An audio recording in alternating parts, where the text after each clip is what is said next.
بسم اللہ الرحمن الرحیم۔ شروع اللہ کے بابرکت نام سے جو بڑا مہربان اور نہایت ہی رحم کرنے والا ہے۔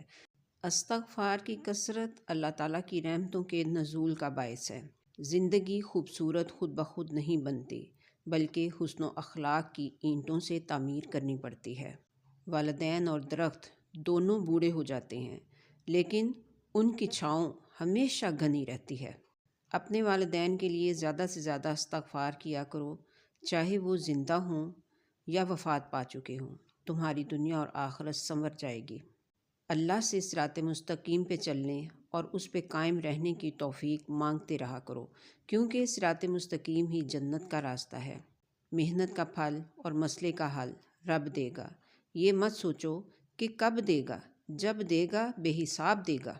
بہترین ہے وہ انسان جس کا وجود دوسروں کے لیے فائدہ مند ہو۔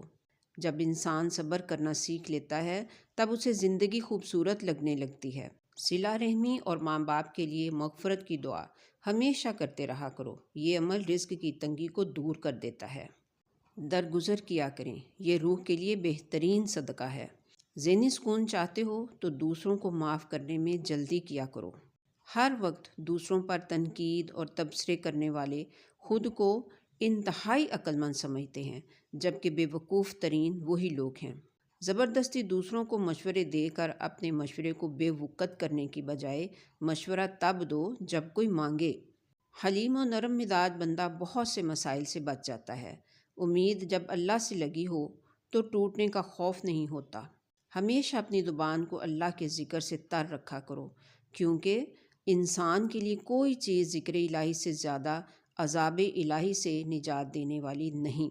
صبح سویرے صدقہ کیا کرو، کیونکہ کوئی بلا صدقہ سے آگے بڑھ کر انسان تک نہیں آ سکتی۔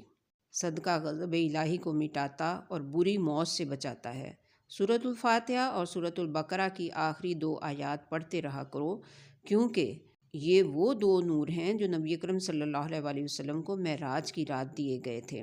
لا حول ولا قوۃ الا باللہ پڑھتے رہا کریں، کیونکہ یہ کلمات جنت کا خزانہ ہیں۔ ذرا سوچئے، جس کو نور بھی مل جائے اور جنت کا خزانہ بھی مل جائے، اس کے لیے اس سے بہتر اور کیا ہو سکتا ہے۔